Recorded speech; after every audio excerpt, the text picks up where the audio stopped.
نعمت نعمتیں اور احسانات اس کے اتنا زیادہ ہیں کہ وہ خود اعلان کر کے کہتا ہے کہ ان تعدوا نعمت اللہ لا تحصوها،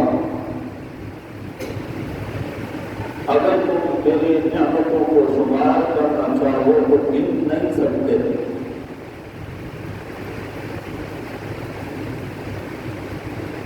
جس احسان کو اور جس نعمت کو اللہ نے ہمیں دیا اور پھر اس کے بعد وہ احسان جتلایا بھی کہ ایمان والوں اگر تم سمجھو تو میں اللہ کو قسم کھا کے کہتا ہوں کہ یہ میرا بڑا احسان ہے تمہارے اوپر، وہ کتنا خاص احسان ہوگا کہ نعمتیں اتنی کہ ہم گن نہیں سکتے، اور بے شمار نعمتوں میں سے ایک نعمت پر اللہ کہتے ہیں کہ یہ میرا بڑا احسان ہے،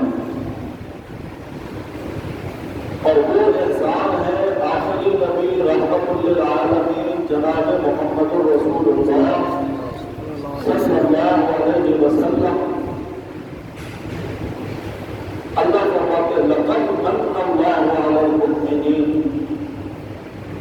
اللہ نے مومنوں پر احسان کیا، مجھے اپنے رب ہونے کی قسم میں نے یہ بڑا احسان کیا اگر تم اس کو جانتے ہو۔ جو رسول ہمارے حصے میں آئے، جو نبی محترم اللہ نے ہمیں عطا فرمائے، اللہ کی ضرور کرتا وہ سنت اور طریقہ انبیاء علیہ الصلوۃ والسلام کی بعثت کا، اس سلسلے کے آخری موتی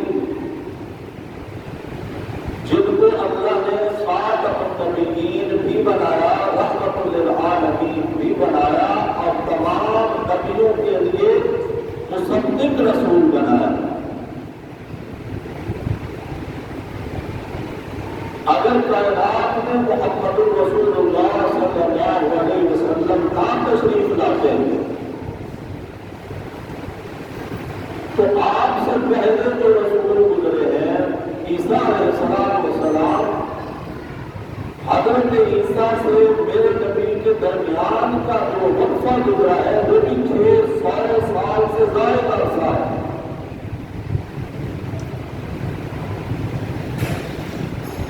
یہ مصدق رسول اگر نہ آتے تو کس نے جاننا تھا کہ عیسیٰ علیہ السلام بھی کوئی اللہ کا رسول تھا اور موسیٰ علیہ السلام بھی کوئی اللہ کا رسول تھا؟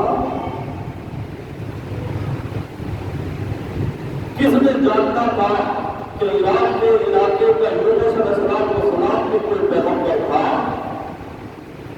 یعنی ایک ایک نبی کا نام لینے کی ضرورت نہیں، ہر نبی کی نبوت اور رسالت اور ان کے قصص اور ان کے واقعات میرے نبی آئے تو آگے لوگوں کو پتہ چلا، یہ نبی نہ آتے تو کسی کو کچھ بھی پتہ نہ ہوتا۔ اور صرف انبیاء کے بارے میں نہیں بلکہ میرے نبی کے صحابہ کہتے ہیں اگر ہمارے نبی نہ آتے اللہ کو بھی کس نے پہچاننا تھا کہ ہمارا مالک کون ہے اور ہمارا خالق کون ہے۔ یہ تو ہمارے نبی محترم صلی اللہ علیہ وسلم نے آ کر اپنی امت کو اب قیامت تک آنے والے انسانوں کی رہنمائی کرتے ہوئے بتایا۔ ایسا مصدق پیغمبر، رحمت للعالمین پیغمبر، خاتم النبیین پیغمبر، اللہ کی 14 قلم کی اس کائنات کا سب سے قیمتی موتی اور ہیرا پیغمبر، اللہ نے اس پیغمبر کو جو مرتبہ اور شان عطا فرمائی کہ آپ کو رحمت والا تاج بھی آپ کے سر پر سجایا، ختم نبوت کا سہرا بھی آپ کو پہنایا اور آپ کو امام الانبیاء بھی بنایا۔ کتنی اونچی شان ہے میرے نبی کی، کتنا بڑا مرتبہ ہے میرے پیغمبر کا کتنی عظمت اور رفعت اللہ نے بلندیاں عطا فرمائی میرے نبی کو، یہ مسلم حقیقت۔ لیکن آپ غور کریں کہ اللہ اس شان والے پیغمبر کو کہتے ہیں ثم اوحینا الیک ان اتبع ملۃ ابراہیم حنیفا۔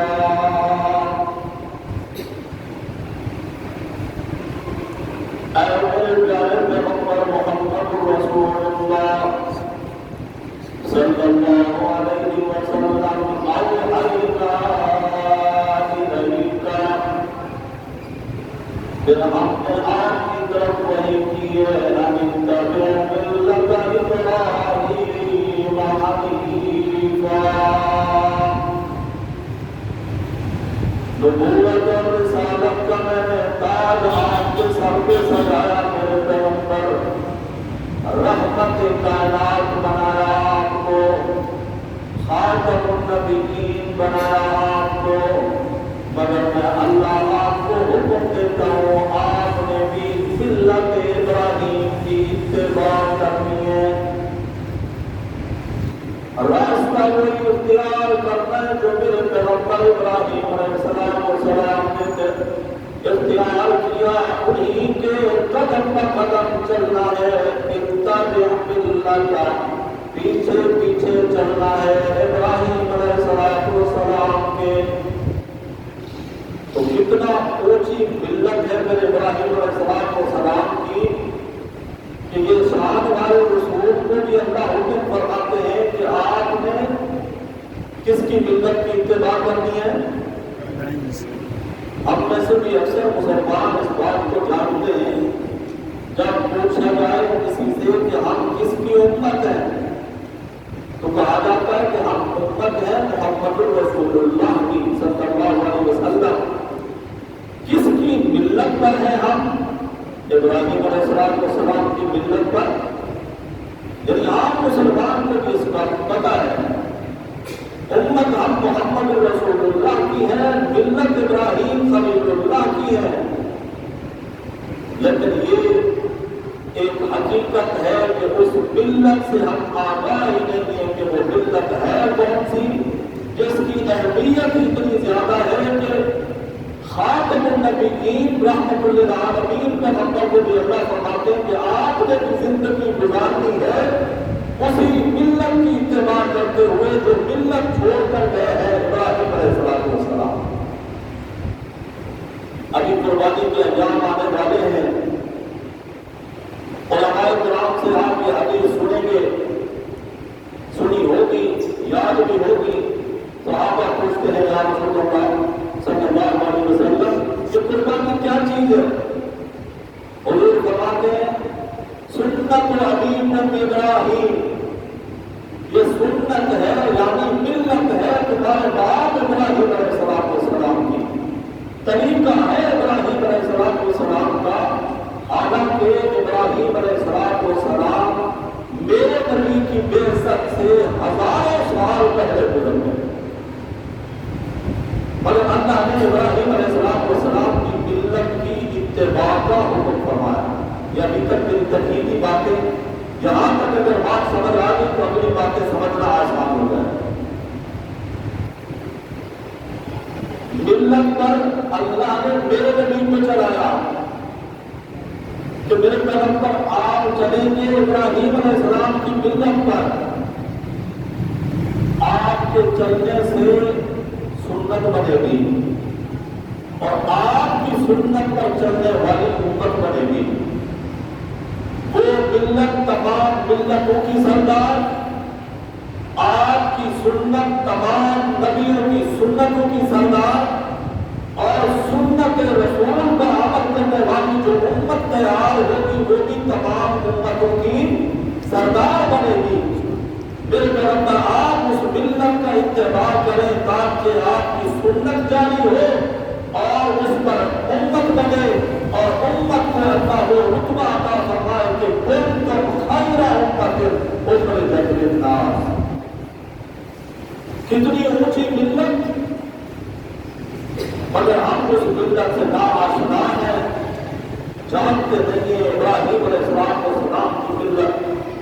پیغمبر صلی اللہ علیہ وسلم تو قدم بقدم اسی ملت پر چلتے رہے اور امت کو سنت عطا فرما کر گئے۔ ملت کا جو لفظ ہے یہ نکلا ہے ملال سے۔ ملال یعنی جہاں ملت ہوگی ملال ہوگا، دکھ ہوں گے، مسائل ہوں گے، مشکلات ہوں گے، وہاں تانے بھی ہوں گے، وہاں قربانیاں بھی ہوں گی۔ اگر ابراہیم علیہ السلام کی ملت کو دیکھنا ہے تو اللہ ان کی ملت دکھاتے ہیں۔ 86 سال تک اللہ سے بیٹا مانگا، اور بیٹا بھی ایسے نہیں مانگا ربی آبنی من الصالحین، اللہ مجھے نیک بیٹا عطا فرما۔ مانگنے والا کون ہے؟ جسے اللہ قرآن میں کہتے ہیں واتخذ اللہ ابراہیم خلیلا۔ ابراہیم نے اللہ کو دوست نہیں بنایا، اللہ نے ابراہیم کو دوست بنایا۔ اللہ کی نظر میں جو پیارا بنا، جو دوست بنا، جو یار بنا، اللہ نے اس کو اپنا یار بنانے کے بعد قرآن میں اعلان کیا واتخذ اللہ نے ابراہیم کو دوست بنا لیا ہے۔ رب کا دوست ہے، اللہ کا خلیل ہے، لیکن اولاد کے معاملے میں محتاج کس کا ہے؟ کیونکہ اولاد کے خزانے میرے اللہ کے سوا کسی اور کے پاس نہیں۔ پورا ہو گیا اللہ کا پیغمبر، مگر اللہ سے مانگنا نہیں چھوڑا۔ میرا کام مانگنا دے، اس کی مشیت اور مرضی جب آئے گی وہ عطا کرے گا۔ میرا کام تھوڑی بنانا ہے، داتا ہوئی ہے، عطا کرنے والا ہوئی ہے، میں تو مانگتا ہوں، طلبگار ہوں۔ اللہ کے خلیل ابراہیم علیہ السلام مانگتے رہے، اللہ نے بیٹا دیا۔ بیٹا دنیا میں آیا، ابھی جی بھر کے اللہ کے پیغمبر نے اس کو دیکھا بھی نہیں۔ پیشانی پہ بوسے دے کر کلیجے میں ٹھنڈک بھی نہیں آئی۔ اللہ کہتے ہیں میرے پیغمبر اس معصوم لمبے جگر کو اور اپنی اہلیہ حضرت حاجرہ کو ملک شام سے لے کر جائیں، مکہ کی سرزمین پر چھوڑ کر واپس آ جانا۔ ایسی سرزمین پر چھوڑ کر آئے جہاں 2500 سال گزر گئے، کسی آدم زاد نے قدم بھی نہیں رکھا۔ 2500 سال گزر گئے جہاں زندگی کی کوئی رونق نہیں، سبزہ نہیں، پانی نہیں، آبادی نہیں، انسانیت کا وجود نہیں۔ وہاں پر ابراہیم علیہ السلام کے سامنے کیونکہ ملت تیار ہونی تھی ابراہیم علیہ السلام کی، اللہ نے حکم دے دیا کہ ان کو وہاں چھوڑ کر آنا ہے۔ اللہ کی خلیل اپنی بیوی کو، اپنے معصوم بچے کو وہاں اس مقام پر چھوڑ کر واپس پلٹنے لگتے ہیں۔ مشکیزہ پانی کا تھوڑے سے دانے کھجور کے کتنا بڑا امتحان ہے اللہ کے خلیل کے لیے، کتنا بڑا دکھ ہے، مصیبت ہے، آزمائش ہے، امتحان ہے۔ اللہ کے خلیل اللہ سے شکوہ نہیں کرتے کہ اللہ مجھے جی بھر کے دیکھنے بھی نہیں دیا اپنے بیٹے کو، اس کی پیشانی کو چومنے بھی نہیں دیا، اپنے سینے کے ساتھ لگانے بھی نہیں دیا، میرے اوپر اتنا بڑا امتحان کیوں؟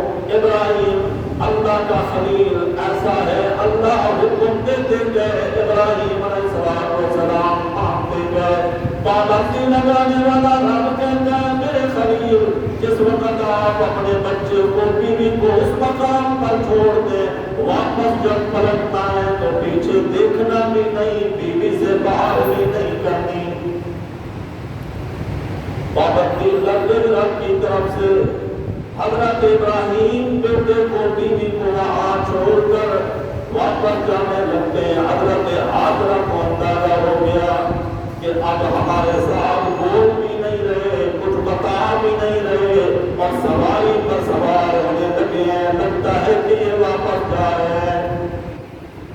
حضرت حاجرہ پوچھتی ہے ابراہیم کیا ہوا, ہمیں اس مقام پر اکیلا چھوڑ کے جا رہے ہیں, کہاں جا رہے ہیں, کتنے عرصے کے لیے جا رہے ہیں, کب واپسی ہوگی, کب آئیں گے. میں نے بڑا عرصہ آپ کے ساتھ رفاقت اور زندگی میں گزارا ہے, میرے ساتھ پہلے تو کبھی ایسا نہیں کیا, ہو سکتا ہے مجھ سے کوئی غلطی ہو گئی ہو, اس کی آپ مجھے سزا دینا چاہتے ہو, میں معافی مانگتی ہوں, مجھے بتائیں. مگر اللہ کی طرف سے ابراہیم علیہ السلام کو بولنے کی بھی اجازت نہیں. اللہ کا خلیل خاموش ہے. دل پر کیا بیت رہی ہوگی, دل کے اندر کتنا حزن و ملال ہوگا. لیکن رب کا حکم ہے, جو اللہ کا دوست ہے, دیکھیں اللہ کے حکم کو کیسا پاتا ہے, کیسا اس پر عمل کرتا ہے. حضرت ابراہیم جواب نہیں دیتے. حضرت حاجرہ ابراہیم علیہ السلام کے سامنے آ کر کھڑی ہو جاتی ہیں, سینے کے اوپر دونوں ہاتھ رکھ کر, جس طرح کسی کو زبردستی روکنا ہوتا ہے, خاص بات توجہ کے ساتھ سنانی ہوتی ہے, اس طرح آ کر کھڑی ہو کر پھر پوچھتی ہیں, جواب کوئی نہیں. اللہ کے خلیل کی زوجیت میں رہنے والی محبوبہ بیوی اپنے سوال کا انداز تبدیل کر کے کہتی ہیں,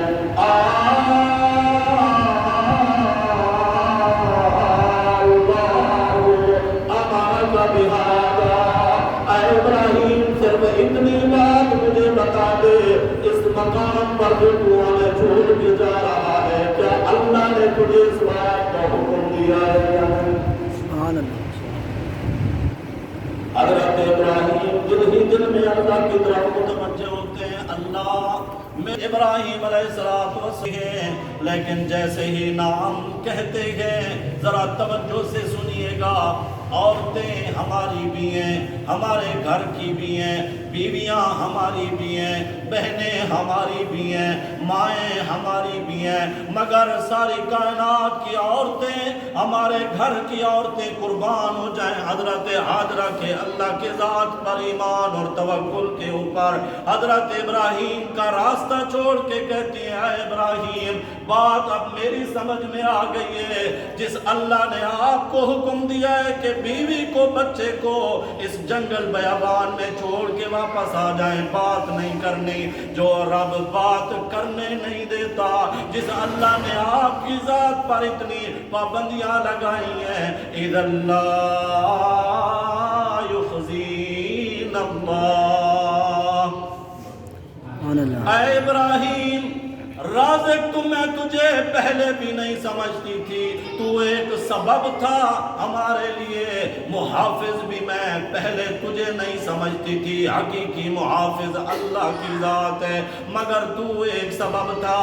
جس اللہ نے تجھے یہ حکم دیا ہے, جس اللہ نے آپ کو بولنے پر بھی پابندیاں لگائی ہیں, وہ اللہ مجھے اور میرے معصوم کو ضائع نہیں ہونے دے گا. اب جات میں تیرا راستہ نہیں روکتی, مجھے تیری کوئی ضرورت نہیں. حضرت ابراہیم وہاں سے چلتے ہیں, دل کی باتیں دل میں ہی ہیں, پہاڑ کی اوٹ میں آ کر کہتے ہیں, اللہ حاجرہ سے بات کرنے پر پابندی تھی, تیرے ساتھ تو باتیں کرنے پر پابندی نہیں ہے. سبحان اللہ, سبحان اللہ. میں تیرا دکھیا بندہ, ملال والا بندہ, مشکلات میں گھرا ہوا بندہ, تیری حکموں کی پابندی کرنے والا بندہ, تجھ سے درخواست کرتا ہوں. اذ قال ابراہیم رب اجعل ھذا البلد آمنا.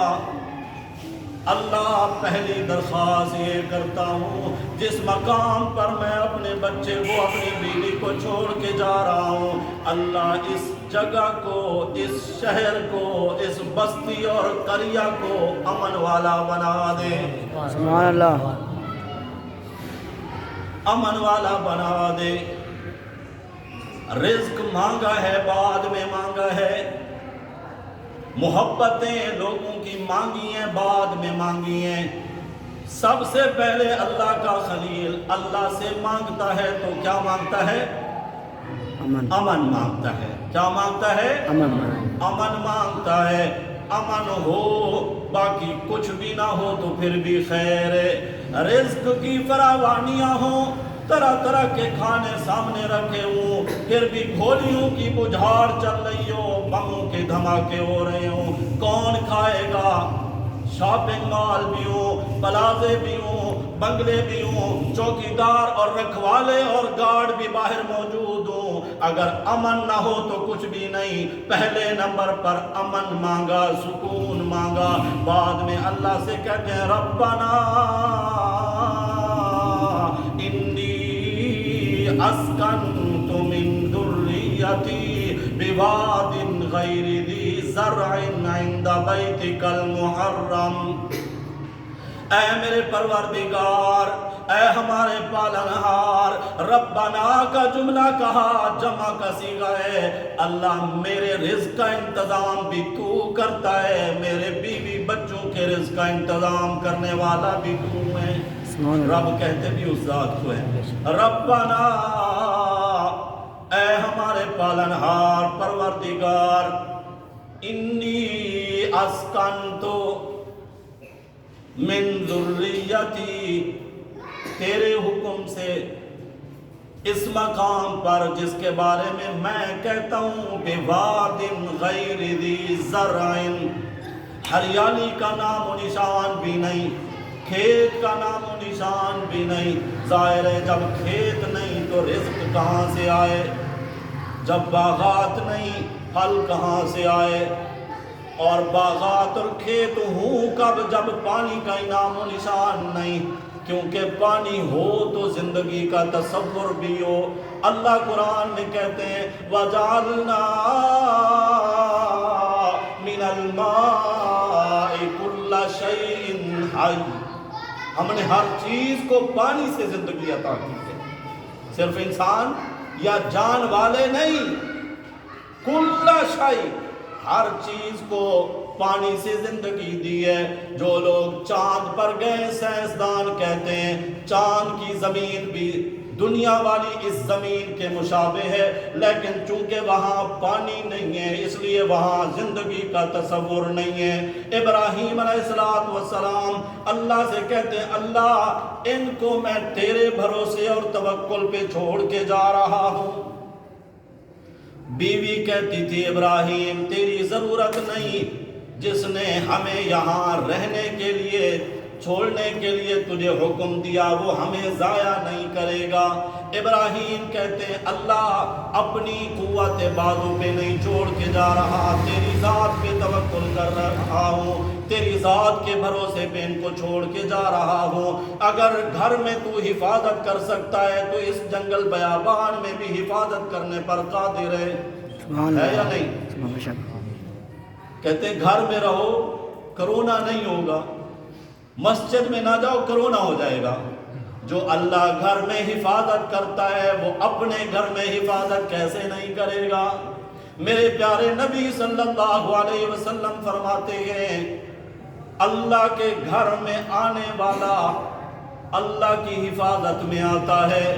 سبحان اللہ. علماء کرام جانتے ہیں بعض دفعہ آپ نے دیکھا ہوگا تاریخی مساجد میں کبوتر ڈیرے ڈال لیتے ہیں. یہ جنگلی کبوتر ہوتے ہیں، کسی کی ملکیت نہیں ہوتے. اگر یہ باہر کسی اور عمارت میں ہوں ان کا شکار جائز ہے، مسجد میں ان کا شکار بھی کرنا جائز نہیں، کیونکہ اب یہ رب کے گھر کے پڑوسی ہو گئے.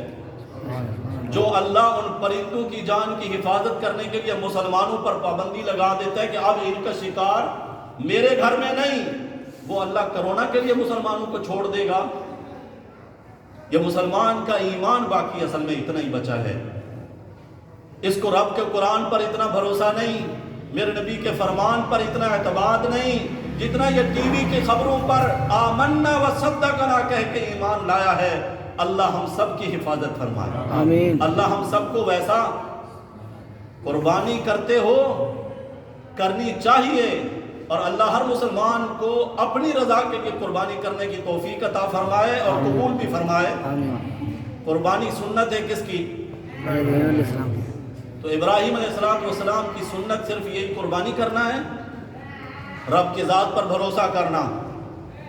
ابراہیم علیہ السلام کی ملت، اولاد اللہ سے مانگنا، یہ ابراہیم علیہ السلام کی ملت۔ اللہ جو حکم دے دے، عقل مانے نہ مانے، ذہن میں تصور آئے نہ آئے، ظاہری اسباب بالکل مخالف دکھائی دے رہے ہوں، تب بھی رب کی ذات پر ایمان اور بھروسہ اور توکل کرتے ہوئے ابراہیم علیہ السلام کی ملت پر اگر عمل کرے گا، اس کو کرنا پڑے گا، نہیں کرے گا تو نبی کی سنت سے ہٹے گا، اور نبی کی سنت سے ہٹے گا تو نبی کی امت میں بھی نہیں رہے گا۔